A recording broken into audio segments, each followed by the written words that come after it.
The sky burned orange and red as another city died. Ambassador Al stood at the window of the emergency bunker and watched the distant flames. His thin fingers pressed against the cold glass. Behind him, his staff worked without rest. They sent messages. They begged for help. They did everything they could think of. None of it mattered. The Dominion had come without warning. Their warships filled the sky like dark clouds before a storm. They came with weapons that turned buildings to dust. They came with soldiers that showed no mercy. They came to take everything the people had built over thousands of years. Al closed his large eyes and remembered better days. They were not warriors. They were farmers, teachers, and artists. They had joined the Galactic Concord 300 years ago because they believed in peace. They believed that if they followed the rules, paid their taxes, and helped their neighbors, they would be safe. They had been so very wrong. "Ambassador," said his assistant, a young named Toril, "we have sent the SOS to all members of the Concord. We have called upon the Mutual Defense Accords." Al nodded slowly. The Mutual Defense Accords were supposed to protect every member species. If one was attacked, all would respond. That was the promise. That was the agreement signed by every species in the Concord. "And the responses?" Al asked. He already knew the answer. He could see it in Toril's face.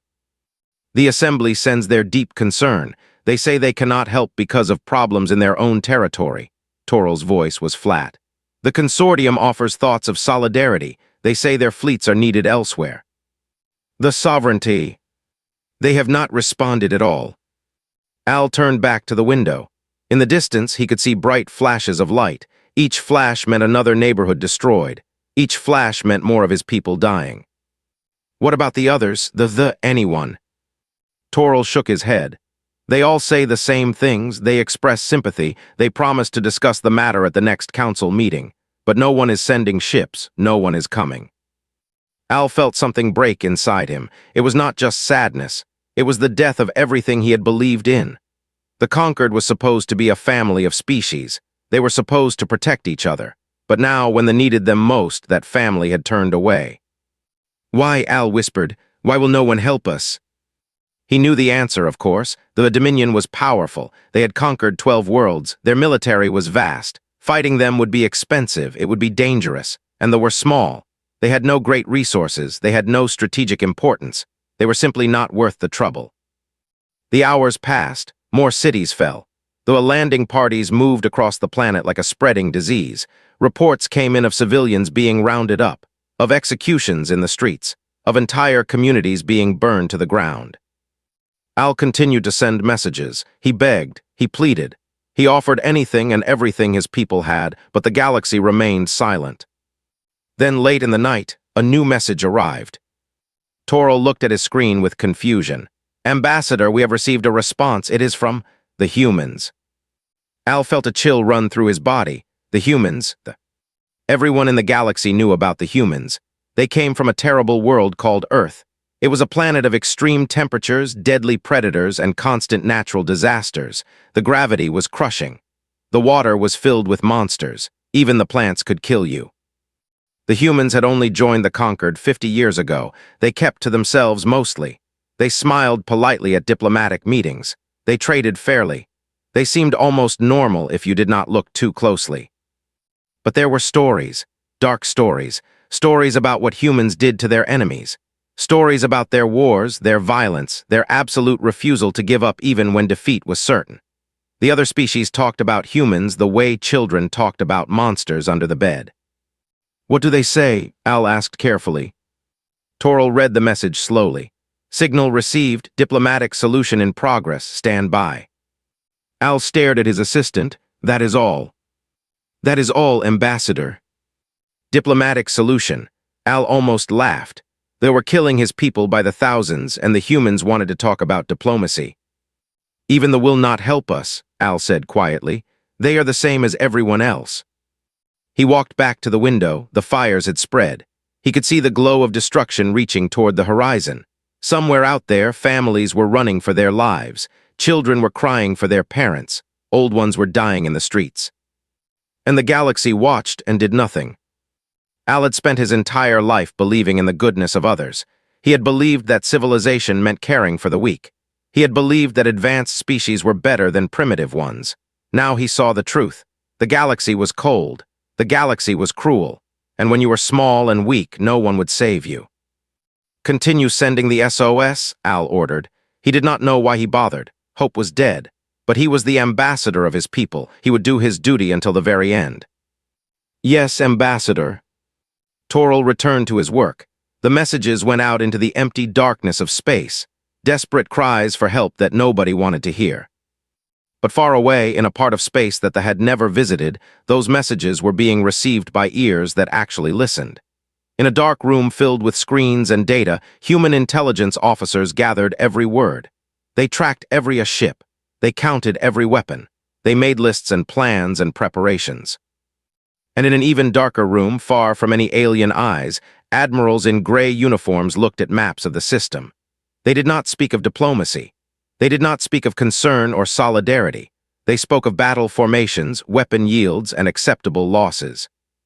The humans had heard the cries. They had simply chosen to respond in their own way, in the way of. But they did not know this. All they knew was the fire and the fear and the terrible silence of the stars. Another city fell. Another million souls were lost.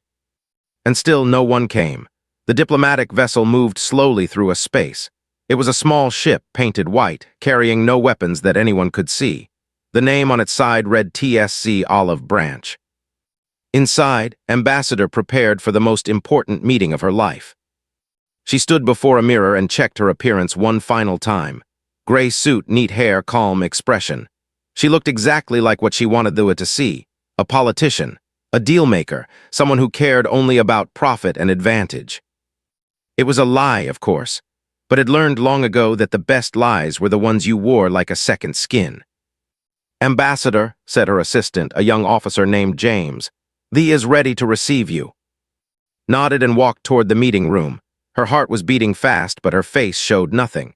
This was the game all humans learned to play. Hide your feelings. Show only what you want others to see. Survive. Al was waiting for her. He was massive, nearly 3 meters tall, covered in thick gray scales. His eyes were yellow and cold. He wore armor that showed the symbols of 100 conquered worlds. There would soon be just another symbol on that armor. "Ambassador," they said, his voice was deep and rough. "I am surprised your people wish to meet with us. Most species run away when they see our ships." Smiled politely. "Humanity is not most species. We are practical people. We see opportunity where others see danger." They made a sound that might have been a laugh. "Opportunity, please explain." "The system has valuable asteroid belts," said. She had practiced these words 100 times. "Rich in rare minerals, your dominion will be busy with the planet itself for many years. The asteroids are of no interest to you, but they are of great interest to us." Al leaned forward, his claws scratched against the table. "You want mining rights, while we exterminate you want to dig for rocks." "Exactly," kept her voice steady. "In exchange, humanity will remain completely neutral in this conflict. We will speak against you in no council. We will help you in no way, but we will also not interfere. A fair trade, yes."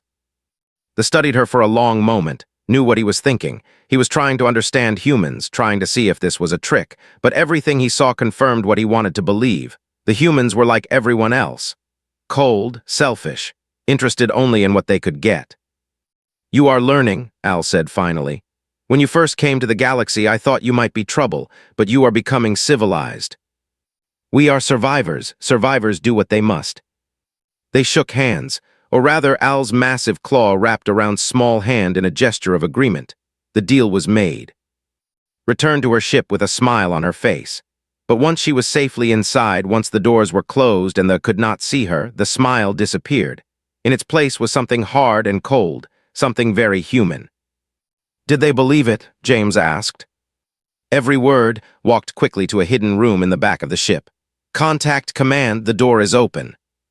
3,000 light-years away, in a secret facility beneath the mountains of Earth, officers received her message. Wheels began to turn. Plans moved from paper to action. The humans had never intended to stay neutral. That was never the plan. For months, human intelligence agents had been studying the They knew their communication codes. They knew their patrol routes.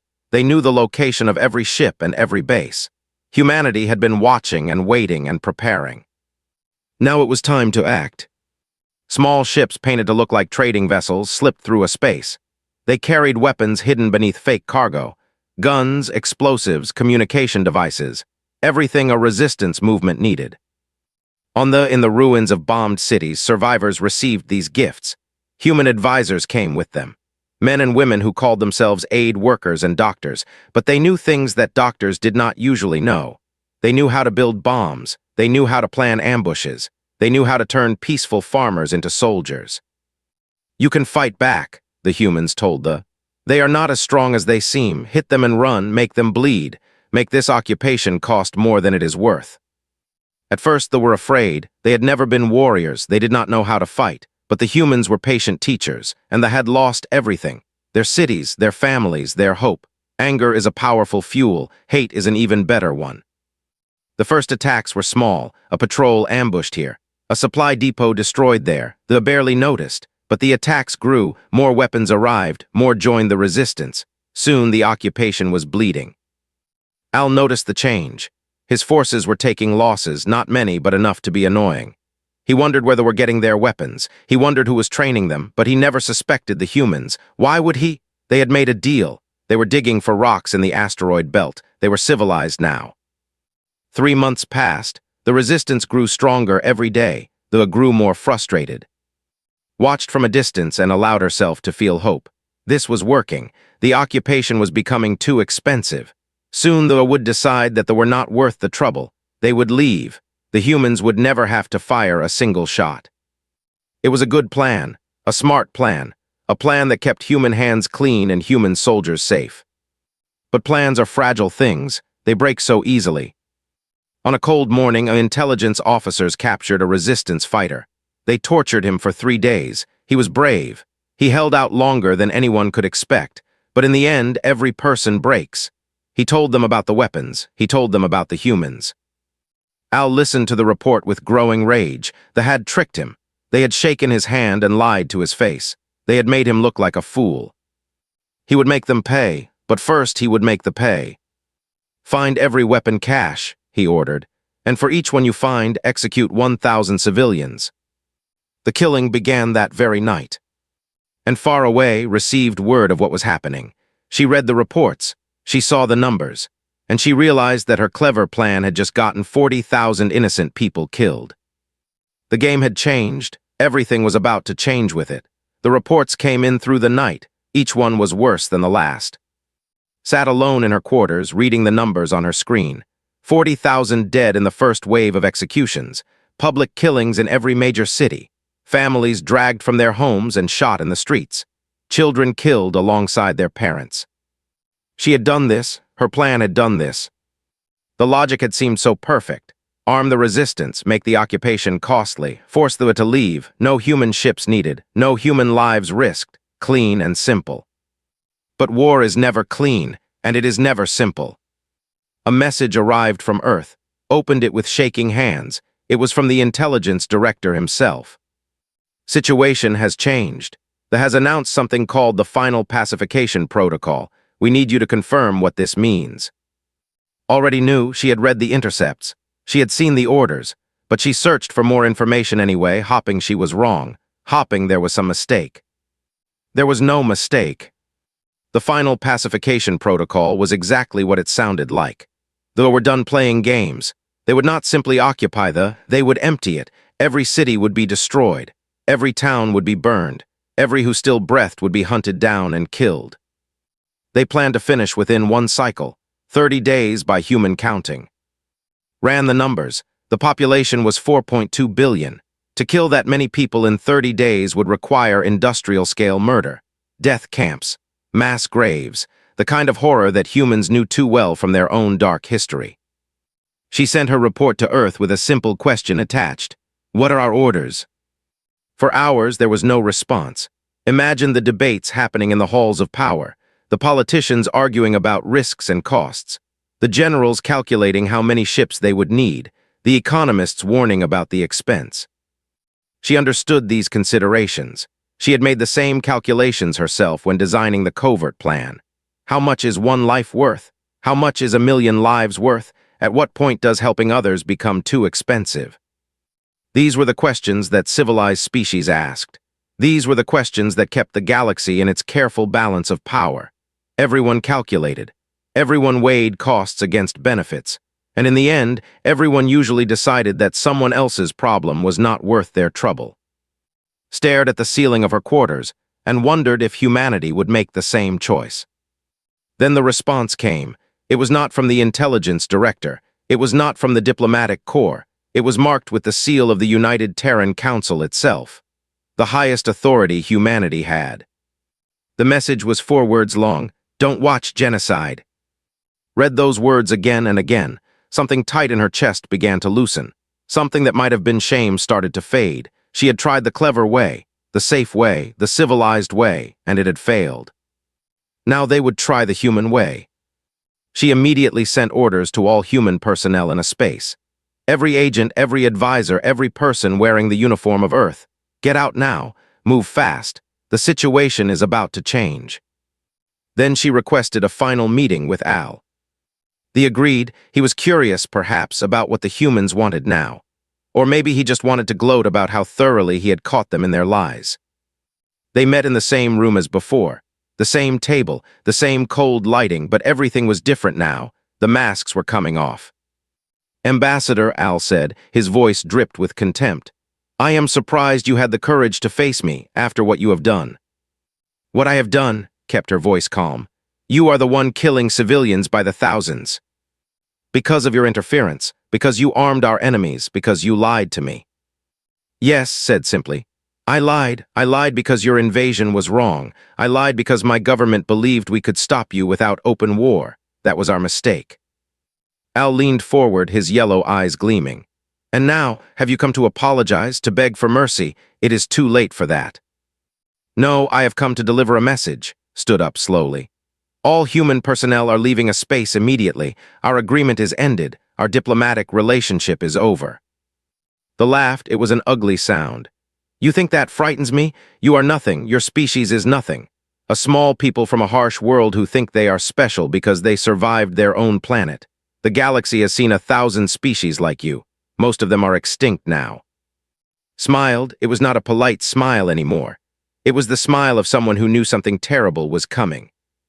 You have studied many species. You have conquered many worlds.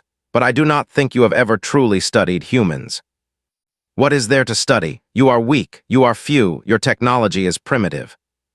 Perhaps, walked toward the door. But we come from a world where everything tries to kill us. The weather, the animals, the diseases, even the plants. We evolved fighting for every single day of our existence. We learned that giving up means dying. We learned that surrender is not an option. She paused at the doorway and looked back. You are about to learn what happens when you give a reason to fight. I want you to remember this conversation. I want you to remember that you were warned. She left. Behind her, Al sat in confused silence. He did not understand what had just happened. The human had threatened him. With what army? With what fleet? He pushed the thought aside. The humans were bluffing. They had to be. 24 hours later, the first human warships appeared on his sensors, not the small patrol vessels the galaxy had seen before. These were different. These were weapons of war. And there were hundreds of them. Al looked at the tactical display and felt something he had not felt in decades, something he thought he had forgotten. He felt afraid. The fleet came out of nowhere. One moment, the space around Prime was filled with warships. The next moment, 200 human vessels tore through the fabric of reality and took their positions in perfect formation. Ambassador Al watched from the emergency bunker. His staff had stopped working. They stood frozen, staring at the screens, trying to understand what they were seeing. Those are human ships, Toril whispered. Al could not answer. He had never seen anything like this. The human ships were nothing like the small vessels the galaxy knew. These were monsters of metal and fire, dark hulls covered in weapons, engines that burned like small suns, designs that seemed made for one purpose only. War. The flagship was the largest. It hung in the center of the formation like a beast waiting to strike. Its name was painted on the side in letters that even Al could read, TSC Unconquered. A transmission burst across all frequencies. Every speaker on the planet, every communication device in the system carried the same voice. It was calm and cold and absolutely certain. This is Admiral of Terran Space Command. To all the Dominion forces in the system, you have 6 standard hours to withdraw completely. This is not a negotiation. There will be no second warning. Any vessel remaining after the deadline will be destroyed. Any vessel that fires upon civilians will be destroyed. Out. For a long moment, nobody moved. Nobody spoke. The fleet hung in orbit, motionless. The human fleet waited like a coiled spring. Then Al's voice crackled across the command frequency. All ships hold position. The humans are bluffing. They have 200 vessels. We have 600. This is nothing but theater. Al heard those words and felt his heart sink. They was right about the numbers. They had 3 times as many ships. In any normal battle, that would be enough. In any normal battle, the humans would be doomed. But this was not going to be a normal battle. The hours passed slowly. Human ships did not move. Ships did not move. The 2 fleets watched each other like predators circling in the dark. Ambassador Al found himself counting the minutes. Part of him hoped they would leave. Part of him feared what would happen if they stayed. 6 hours ended. Admiral's voice returned.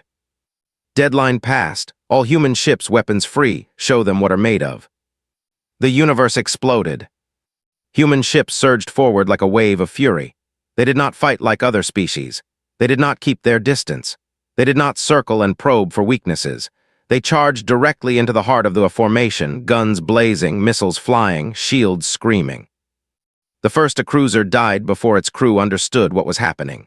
A human destroyer had rammed into its side at full speed, both ships exploding in a ball of fire.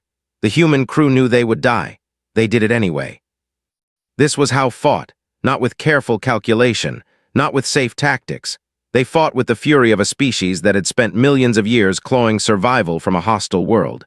They fought like they had nothing to lose. Because in their minds they didn't. Losing was never an option. Al screamed orders from his command ship. His fleet outnumbered the humans 3-1. This should be easy. This should be a slaughter. But his ships were dying faster than theirs. Human vessels took damage that should have destroyed them and kept fighting. Human crews ignored wounds and warnings and continued firing. When their guns ran dry, they used missiles. When their missiles ran out, they used their ships as weapons. And then the boarding parties began.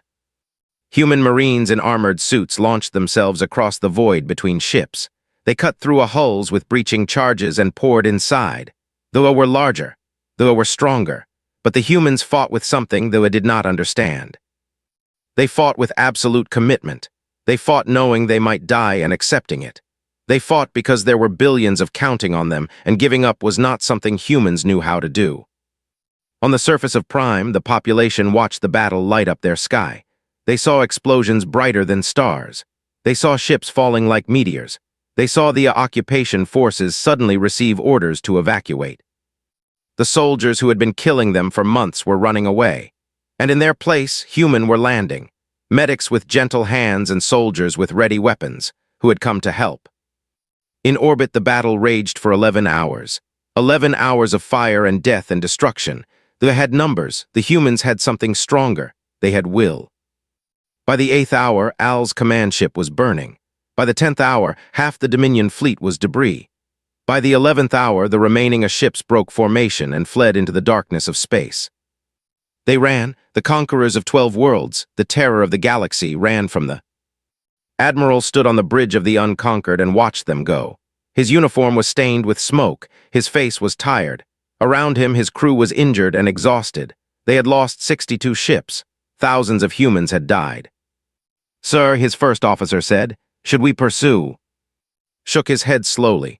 "No, let them run. Let them tell everyone what happened here. Let the galaxy know what happens when you give humans a reason to fight." He looked down at the planet below, at the cities that still burned, at the people who were still dying. "And get me the surface commanders. We have a lot of work to do." In the emergency bunker, Al watched the last of ships vanish from his screens.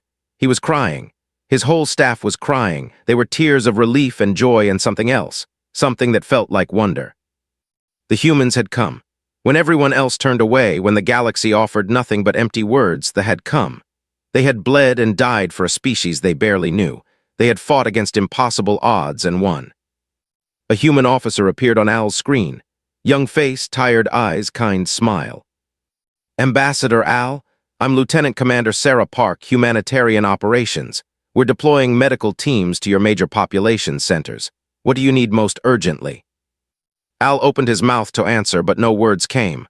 What did they need? Everything. They needed everything. Just tell us where to start, Park said gently. We're here to help all of us for as long as you need. Al finally found his voice. Why? He asked. Why did you come? Everyone else refused. Why did humans come? Lieutenant Commander Park was quiet for a moment. When she spoke, her voice was simple and honest. Because you asked for help, and we were able to give it. That's all the reason we need. Outside, the first human medics were already treating wounded. The first human engineers were already clearing rubble. The sky was still filled with smoke, but through the clouds, Al could see human ships standing guard. They had come. Against all odds, against all expectations, they had answered the SOS. And nothing in the galaxy would ever be the same. The Galactic Concord was in chaos. Representatives from 100 species filled the great assembly hall. They shouted at each other. They pointed fingers. They demanded explanations. At the center of all this noise was one simple question: what had the humans done? Ambassador stood at the speaking platform and waited for the noise to die down. She was not hurrying. She had waited a long time for this moment. The representative spoke first. His voice was filled with anger. The humans have violated every principle of the Concord. They acted without authorization. They started a war. They have destroyed the balance of power that has kept peace for centuries. Peace raised an eyebrow. Is that what you call it when 4.2 billion people are scheduled to die? The situation was being handled through proper diplomatic channels. Diplomatic channels. Let the words hang in the air. I remember those channels. I used them myself. We sent messages to every species in this hall. We invoked the Mutual Defense Accords. Do you remember what you told us? She pulled up a display. Words appeared on screens throughout the hall. The assembly expressed deep concern but cited internal instabilities. The consortium offered thoughts of solidarity but said their fleets were committed elsewhere. The sovereignty did not respond at all. Looked around the room slowly. We asked you to help, every single one of you, and what did you do? Silence. You watched, continued. You calculated the costs. You decided that they were not worth the risk, and then you went back to your comfortable lives while millions of innocent people died. The representative tried to object. The situation was complex. They are powerful. We could not simply. You could not simply do the right thing, interrupted. I understand. We made the same calculation at first. We tried the clever approach, the safe approach. We thought we could help without risking ourselves. Her voice hardened. That plan failed, and because it failed, 40,000 were executed in retaliation. Their blood is on my hands as much as anyone's. I will carry that weight for the rest of my life. She paused, gathering herself. But when our plan failed, we had a choice. We could walk away like everyone else. We could protect ourselves and let them die. That is what a civilized species would do, yes? That is what this Concord has taught everyone to do. Shook her head. But humans are not civilized in the way you mean. We come from a world that tried to kill us every single day. We evolved fighting for survival. We learned that you do not abandon people who need you. You do not leave anyone behind, ever. Because today it is them, and tomorrow it might be us. The hall was completely silent now. Every eye was on the human ambassador. So yes, we acted without authorization. Yes, we started a war. Yes, we disrupted your precious balance of power, and we would do it again every time, because that is who we are, that is what do. She stepped back from the platform. If you want to punish us for saving lives, go ahead, try. But I think you will find that the galaxy is watching, and the galaxy has seen what happened when everyone refused to help and what happened when humans stepped in. Before anyone could respond, another figure rose from the assembly floor. It was Ambassador Al of the collective. His thin frame was wrapped in ceremonial robes. His large eyes were wet with emotion. I wish to speak, Al said. The chamber recognized him. He walked slowly to the platform, standing beside. I have been an ambassador for 40 years, Al began. I believed in the Concord. I believed in this assembly. I believed that when trouble came, our friends would stand with us. He looked around the room. I was wrong. When our cities burned, you sent words. When our people died, you sent sympathy. When we begged for help, you sent excuses. And through all of it, not one ship came, not one soldier, not one friend. His voice grew stronger, except the humans. They did not know us. They had no treaties with us, no obligations, no reason to risk their lives. They came anyway. They bled for us. They died for us. And when the battle was over, they did not demand payment. They did not ask for territory. They sent doctors and engineers and teachers. They are still on our world today, helping us rebuild. Al turned to face. In the tradition of his people, he bowed deeply. We called for help, he said. The galaxy sent words, the humans sent warriors. He straightened and faced the assembly one final time. I do not know what the future holds, but I know this: the collective stands with humanity, today and always, and I suspect we will not be the last. The chamber erupted in noise again, but something had changed. The anger was mixed with something else now, shame perhaps, or fear, or maybe even respect. In the weeks that followed, everything shifted. Species that had feared them began to see them differently. Requests for alliance poured into Terran Space Command, not from the old powers who had turned away, but from the small species. The weak ones, the ones who had watched the burning and seen their own futures. They wanted to stand with humanity. They wanted to be protected by people who actually protected. The Dominion never recovered. Their defeat at Prime broke something inside them. Other species they had conquered saw the battle recordings. They saw the mighty Dominion running from and they began to wonder, if the humans could beat them, maybe we can too. Rebellions spread across a space. World after world rose up. Within 10 years, the Dominion collapsed entirely, broken into a dozen fragments that fought each other for scraps. Admiral retired after the war. He went back to Earth and bought a small farm in a place called Montana. When reporters came to interview him about his legacy, he always said the same thing.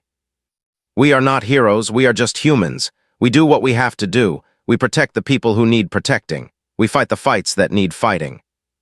He would look up at the stars. And we never give up, ever.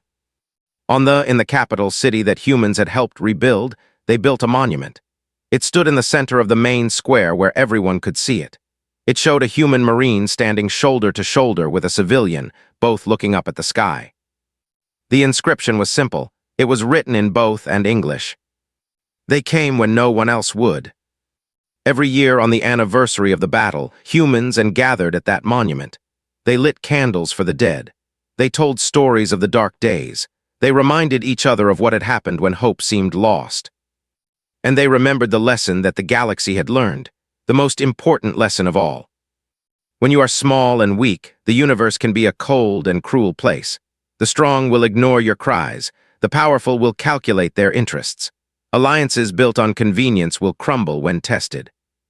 But somewhere out there in the vast darkness of space, there are strange creatures from a harsh world who refuse to give up, who do not know how to surrender, who believe that helping others is worth any cost. They heard the SOS that no one else answered. And they came. Not because they had to, not because they would profit, not because it was safe or smart or civilized. They came because it was right, because someone needed help, because that is what humans do. The galaxy would never forget that lesson, and humanity would never stop teaching it. One battle at a time, one world at a time, one cry for help at a time. Forever,